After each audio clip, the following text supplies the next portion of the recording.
If you look again at the Net Bible there and the footnote, the word he, you see it has a number, and just click and you'll see the issue here. Can you see that? It's like a book. So I'll do my best to summarize. The issue has to do with the fact that some late Greek manuscripts, copyists who had a biased understanding perhaps of the scriptures they're copying, added their own understanding or interpretation of a text. So here what we have is that the word he there, someone changed it to God, the word theos, God, so that it read God was revealed in the flesh. The King James, which we do not recommend, not only for the fact that it's antiquated, obviously we now have more manuscripts, more abilities to see the text, how it developed, and what is true and not true, but also because they retain corruptions such as these.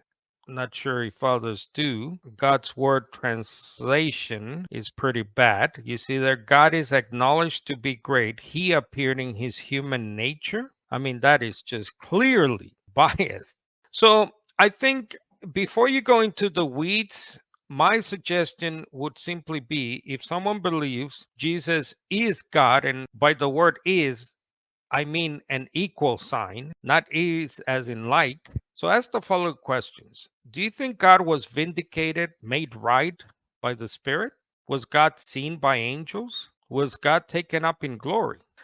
Let me go back to the Net Bible and to go through this. This is actually a very excellent summation of all the manuscripts and evidence. In part, they say here, if I think this is the main point. All ancient versions presuppose the word he or who, not God, and no patristic writer prior to the last third of the 4th century testifies to the reading of God.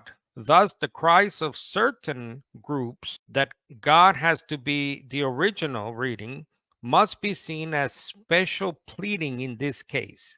And that is just a fact, right? It's based on fact, not only opinion by the people who put together the NET, who are not Unitarians, biblical Unitarians. They are an obviously Trinitarian organization.